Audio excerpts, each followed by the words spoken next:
Santé Magafrique. Des mots sur les mots et des diagnostics. La santé au Sahel et en Afrique. Maladies, Traitements, soins, protocoles, prévention. Un check-up hebdomadaire de l'actualité médicale en Afrique. Ifriqiya FM, Votre bien-être santé. Santé Magafrique.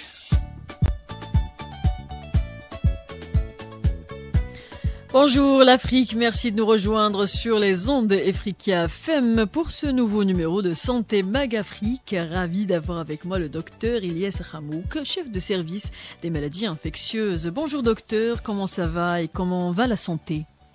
Bonjour Samas, tout va bien, merci. Bonjour à tous les auditeurs.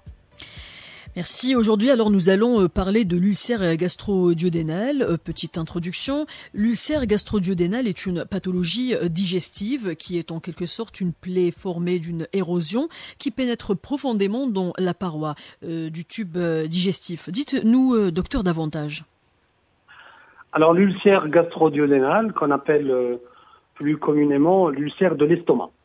Donc c'est une maladie qui a été longtemps considérée comme chronique, qui est définie anatomiquement. Donc, comme tu l'as dit, c'est une érosion, c'est une ulcération, c'est une perte de substance de la paroi de l'estomac ou du duodénum. Alors, le duodénum, c'est le début de l'intestin grêle, c'est la partie la plus proche de l'estomac. Donc, s'il y a une blessure, une érosion, une ulcération donc de l'estomac ou duodénum, on appelle ça, dans le jargon scientifique, ulcère gastro-duodénal. Qui implique le plus souvent une bactérie, l'Helicobacter pylori, qu'on a trouvé récemment qu'elle était la principale cause, pas la seule cause, mais la principale cause de l'ulcère gastro-duodénal. C'est une découverte qui est due aux docteurs Warren et Marshall et qui leur a rapporté le prix Nobel de la médecine en 2005. C'est quoi l'Helicobacter pylori précisément, docteur? Alors, l'Helicobacter pylori, c'est une bactérie qui infecte la muqueuse gastrique. C'est une bactérie qui est responsable de 80% des ulcères gastro-duodénaux. Au début, on pensait que c'était plus lié au stress, aux médicaments qui sont bien sûr en cause. Mais récemment, donc il y a moins de 20 ans, on a découvert que cette bactérie qui est trouvée chez 50% des êtres humains, qui est souvent responsable de cette érosion, de cette blessure. Et si on veut traiter l'ulcère gastro-duodénal, on doit traiter en premier cette bactérie par des antibiotiques. Et dans la majorité des cas, le traitement antibiotique de l'Helicobacter pylori suffit à endiguer, à prévenir un ulcère gastro-duodénal. Et qu'est-ce qui peut entraîner ces ulcères gastro-duodénaux? Voilà, j'ai dit que cette bactérie existe dans 50%, chez 50% des personnes. Mais toutes ces personnes ne font pas un ulcère gastro-duodénal. Donc, la bactérie ne suffit pas à elle seule de causer un ulcère gastro-duodénal. Oui. Il y a d'autres raisons. Alors, c'est souvent un déséquilibre entre les facteurs qui protègent la muqueuse, donc la paroi de l'estomac et du duodénum. Donc, il y a un déséquilibre entre ces facteurs-là, les facteurs protecteurs, et les facteurs d'agression de cette muqueuse. Les facteurs d'agression sont la sécrétion chlorhydropeptique, donc l'acidité de l'estomac, qui permet de digérer les aliments, mais qui agresse la paroi de l'estomac elle-même, qui peut être majorée, augmentée par exemple, le stress. C'est pour ça que beaucoup de personnes stressées, beaucoup de personnes sous pression font des ulcères, parce qu'il y a un déséquilibre qui va induire une agression au niveau de l'estomac. Il y a la prise de toxiques, il y a certains paramètres, certains facteurs qui agressent, qui induisent l'agression de la paroi de l'estomac, du duodénum, comme l'alcoolisme, l'alcool qui va agresser l'estomac, le tabagisme, même le café. Donc, il faut généralement éviter de le prendre quand on a l'estomac vide, parce qu'il a tendance à agresser l'estomac. Bien sûr, il y a des médicaments qui induisent cette agression et qui peuvent engendrer un ulcère gastro-duodénal, comme l'aspirine, comme les anti-inflammatoires non stéroïdiens, comme le diclofenac, par exemple, qu'on connaît comme sous le nom, par exemple, de Voltaren, des corticoïdes. C'est pour ça que quand on prend ces maladies-là, ces médicaments-là, on doit prendre avec des médicaments qui protègent l'estomac.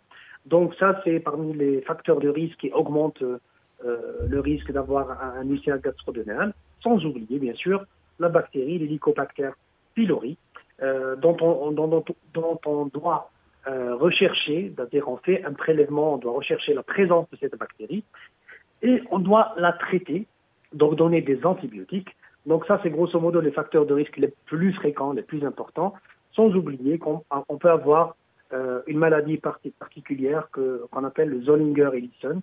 C'est une maladie qui est caractérisée par des ulcères gastriques graves, qui est une maladie très rare, mais c'est un genre de tumeur qui va sécréter des substances qui agressent l'estomac et dont la prise en charge et le diagnostic est assez difficile, mais tout médecin doit la connaître.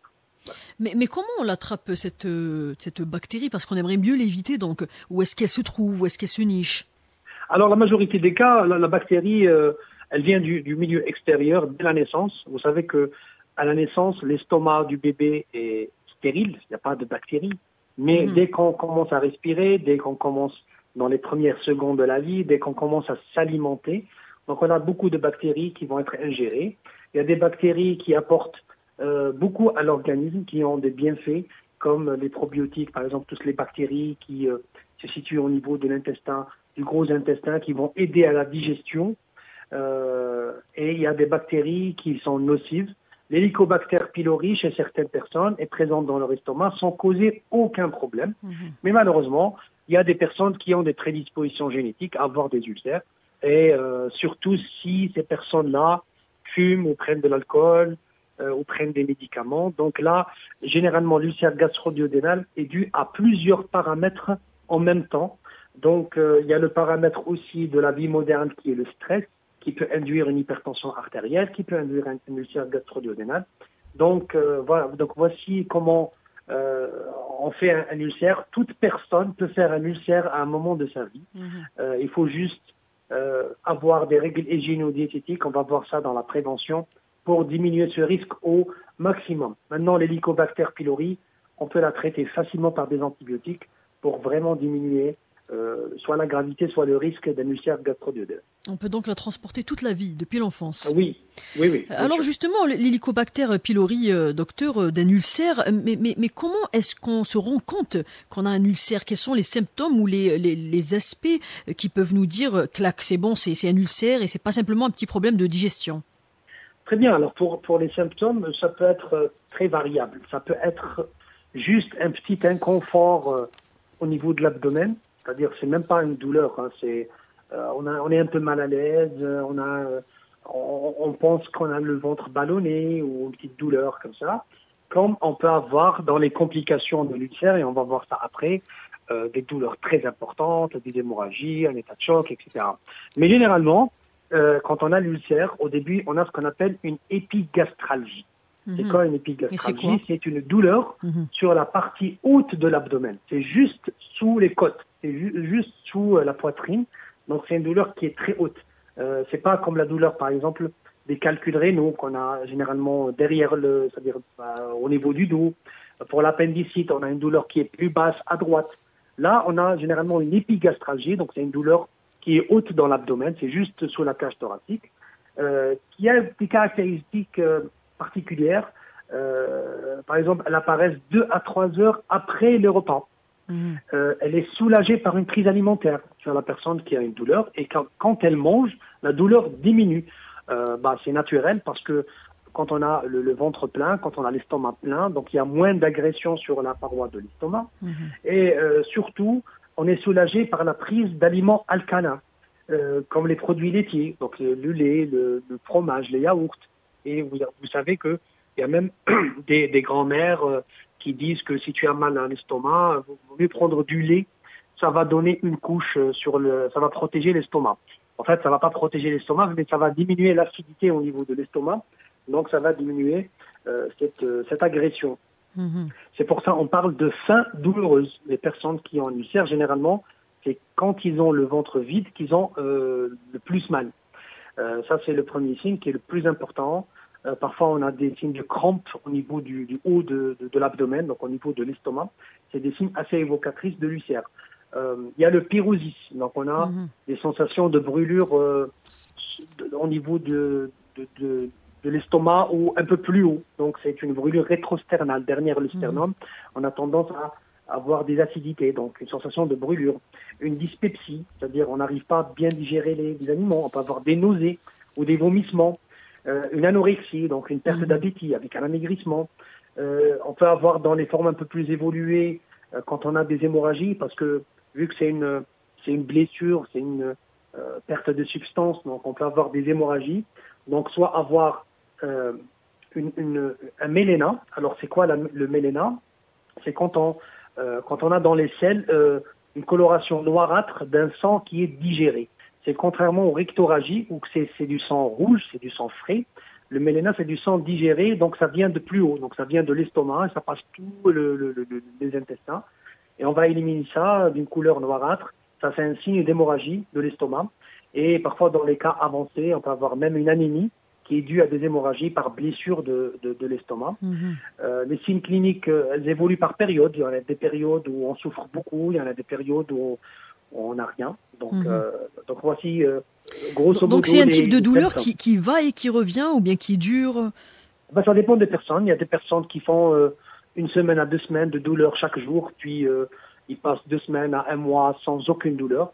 Comme il y a des personnes qui souffrent tous les jours pendant longtemps, comme il y a des personnes, si l'atteinte elle est vraiment importante, s'il y a une blessure importante, qui peuvent faire une anémie, qui peuvent faire, peuvent vomir du sang, qui peuvent avoir des selles noirâtres, signe d'un sang, d'une hémorragie avec un sang qui digère. Et donc il faut consulter à partir de quel moment? Parce que on peut avoir ce type de douleur qui va passer, puis ça revient peut-être plus. Est-ce qu'il faut que ça dure depuis certains temps avant de consulter ou pas? Autrement, quels sont les signes d'alarme qui vont faire qu'on va consulter?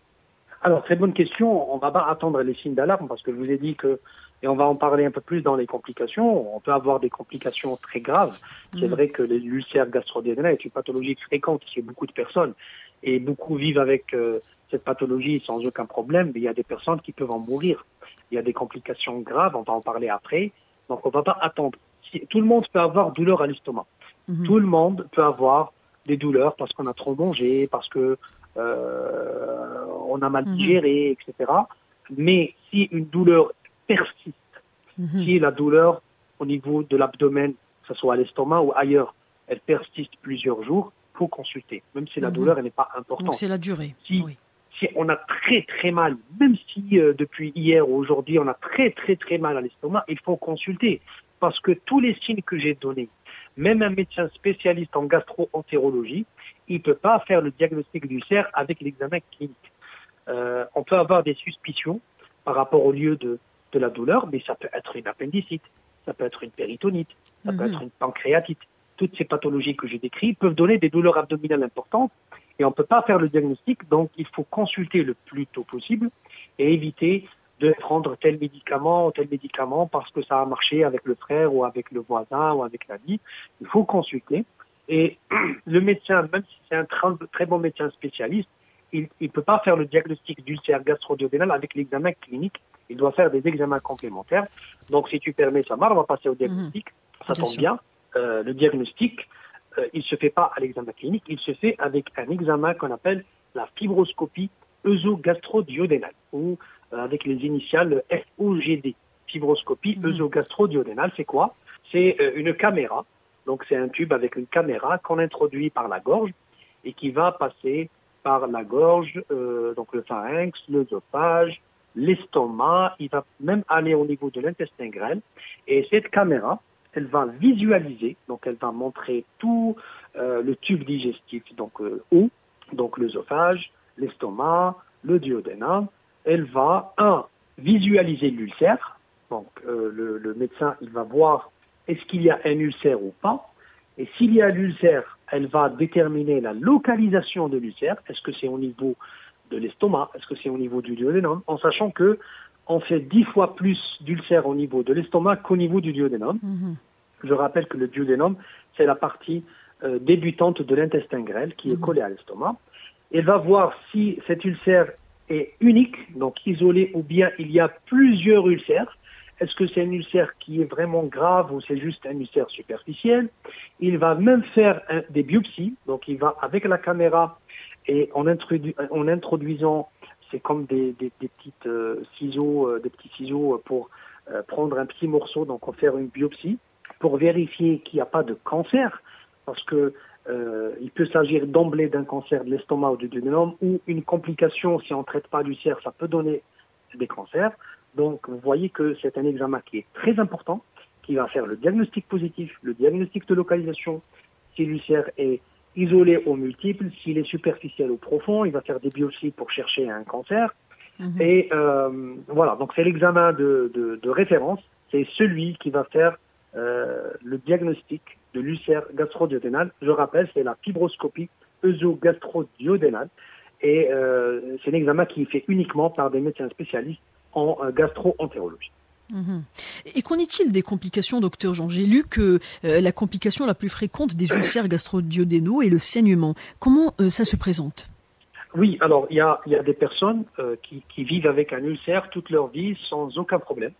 Mais il y a des personnes qui peuvent faire des complications à n'importe quel moment, même au début de la maladie. La complication la plus fréquente, comme tu as dit, c'est le saignement, ce qu'on appelle l'hémorragie digestive haute.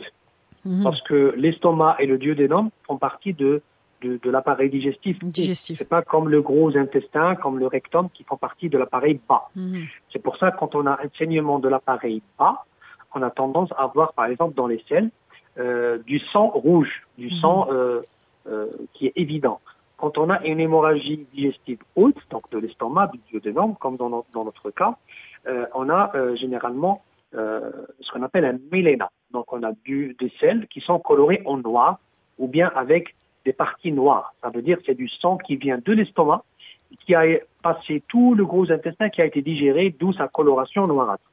On peut présenter ce qu'on appelle une hématénèse, c'est-à-dire un vomissement de sang. Quand on vomit, on a du sang. À ne pas confondre avec les efforts de toux avec les crachats de sang. Parce que la toux avec les crachats de sang, ça vient des poumons. Donc ça se présente sous forme de vomissement. Les vomissements de sang, ça veut dire que ça vient de l'estomac ou du duodénum. Bien sûr, si ça dure, si le saignement est important, on va avoir une anémie, parce que ça fait les répercussions d'une perte de sang, comme toute hémorragie. Et c'est assez fréquent. C'est pour ça que, par exemple, si un médecin trouve une anémie qui n'est pas expliquée, même si le patient n'a pas de douleur au niveau de l'abdomen, il doit demander de faire une fibroscopie pour voir un ulcère qui passe inaperçu, qui n'est pas douloureux, mais qui induit un saignement. Donc la fibroscopie, elle peut même voir un saignement en cours. On peut trouver même du sang qui sort en même temps qu'on introduit la caméra. Ça, c'est ce qu'on appelle un ulcère saignant qui est assez grave. Et il ne faut pas oublier que la mortalité, quand on a un saignement, donc une hémorragie digestive, elle peut atteindre les 5%. Donc c'est très important de traiter l'ulcère pour éviter cette première complication. Justement, oui. La deuxième complication, c'est la perforation gastrique au duodénal. Donc la blessure, elle est tellement profonde qu'elle va complètement perforer la paroi. Donc on a un trou dans la paroi de l'estomac. Ça, c'est très grave parce que... Et qu'est-ce qui fait qu'on arrive à cette gravité? Alors, généralement, c'est la non-prise en charge rapide. C'est quand on a mal à l'abdomen. Pardon? C'est une sorte de négligence, quand on néglige les symptômes. C'est une sorte de négligence. Quand on a mal un peu à l'estomac et on ne se traite pas, et parfois on prend de l'automédication. On prend les choses à la légère un petit peu parfois. C'est ça, on fait de l'automédication. On a un voisin qui a un ulcère qui a pris tel traitement, il nous conseille de prendre un traitement sans avis médical. Et le plus souvent, c'est ça. C'est pour ça qu'il faut vraiment diagnostiquer au début et traiter, parce que la perforation, et on va voir ça dans le traitement est chirurgical. Là, on a un trou dans l'estomac, on a un trou dans le duodénum, et là, c'est une urgence chirurgicale. C'est comme une appendicite, c'est comme une péritonite. Il faut traiter de manière chirurgicale, il n'y a pas de traitement médical. Donc ça, c'est parmi les complications. Il y a aussi la sténose. C'est quand on a un ulcère qui est maltraité, qui est un peu négligé, il peut induire un cancer de l'estomac. Et là, les complications, elle est plus grave parce que on a déjà un cancer in situ qui peut se compliquer de métastase. Et là, ça devient très compliqué parce que ça nécessite une chimiothérapie, ça nécessite un traitement chirurgical. La prévention est très très importante. Donc voici pour les complications les plus fréquentes. Donc je rappelle, en premier c'est le saignement. C'est une hémorragie digestive haute qui peut induire, si elle est chronique, une anémie. On a les perforations, c'est-à-dire tellement la paroi elle est lésée, elle est blessée qu'elle est complètement rompue. Et là c'est une urgence chirurgicale.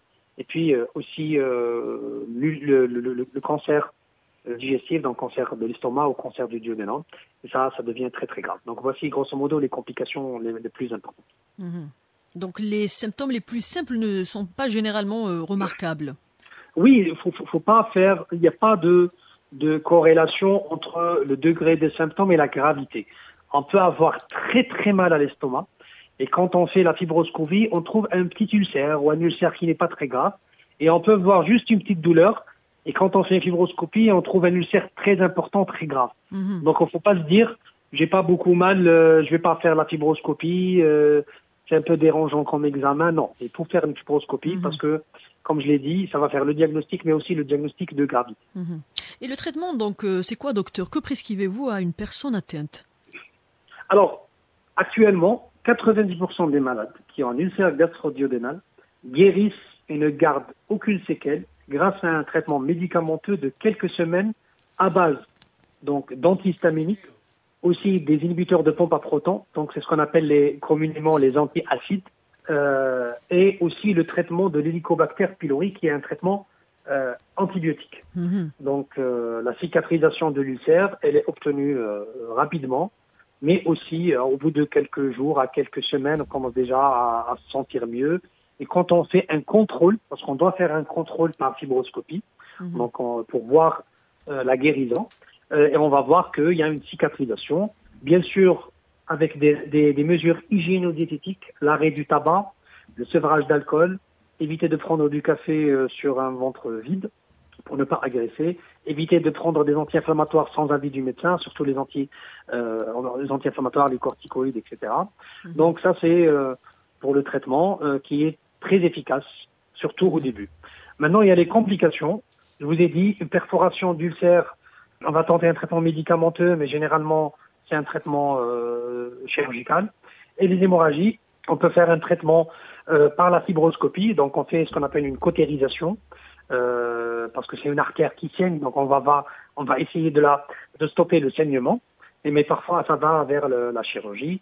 Donc, voici grosso modo le traitement, que ce soit de l'ulcère, que ce soit des complications.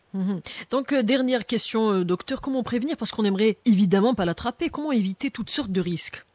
Alors, le risque existe chez toutes les personnes. Bon, c'est vrai que c'est facile de dire, il faut éviter le stress, mais dans la vie quotidienne, la vie moderne, le stress est archi possible et archi existant. Ce qu'il faut faire, c'est faire une activité sportive pour déstresser. Éviter de prendre le café sur ventre vide parce que ça va agresser. Le café est bon pour la santé. Il faut rappeler que le café, c'est un produit naturel. C'est bourré d'antioxydants, surtout si on le prend sans sucre. C'est très bon pour la santé, mais il faut éviter de le prendre sur ventre vide parce que ça a tendance à agresser l'estomac. Bien sûr, il y a des règles d'hygiène qui sont acceptées par tout le monde, y compris par tout le monde, comme arrêter le tabac, l'alcool. Il faut jamais de prendre des médicaments sans avis médical. Ça, c'est très important parce que le médecin connaît quand est-ce qu'il faut donner tel médicament et les médicaments qui ont tendance à agresser l'estomac, il faut les prendre avec un gastroprotecteur. Donc, c'est un traitement préventif qui lutte contre l'acidité de l'estomac pour diminuer les effets secondaires. Donc, ça, c'est le plus important pour la prévention. Maintenant, si on a mal à l'estomac, donc une douleur inhabituelle, parce que j'ai dit que tout le monde peut avoir mal à l'estomac. Mais si on a un mal à l'estomac, une douleur importante ou bien une douleur qui dure plusieurs jours, il vaut mieux consulter. Il ne faut pas prendre de médicaments. Le médecin va faire un examen. Et si c'est un ulcère, il va le traiter le plus tôt possible. Et le traitement est simple. Et dans 90% des cas, ça induit une guérison rapide. Donc voici pour la prévention. Donc petit résumé pour ceux qui viennent de nous rejoindre, docteur. Notre sujet, je rappelle que c'est l'ulcère gastro-duodénal. Alors l'ulcère gastro-duodénal, qu'on appelle communément l'ulcère de l'estomac, c'est une blessure, c'est une érosion de la paroi de l'estomac ou du duodénum. Le duodénum, c'est la première partie de l'intestin grêle qui suit l'estomac. C'est une maladie qui peut survenir à n'importe quelle personne, qui est induite généralement par une bactérie qu'on appelle l'Helicobacter pylori, mais qui est majorée par d'autres facteurs, comme le tabagisme, l'alcoolisme, certains médicaments et le stress. Donc, il faut lutter contre ces paramètres. Maintenant, si on a, ça s'exprime avec une douleur au niveau de l'estomac, c'est genre de crampes qui peut se compliquer par un saignement, par des perforations. Donc, c'est pour ça, si on a une douleur qui est inhabituelle, qui dure dans le temps, vaut mieux consulter pour faire le diagnostic avec une fibroscopie digestive et traiter le plus tôt possible pour éviter toutes ces complications. Merci docteur pour ces réponses et éclaircissements. Je rappelle que vous êtes chef de service des maladies infectieuses. Notre rendez-vous se renouvelle la semaine prochaine. D'ici là, prenez soin de votre santé et de votre communauté.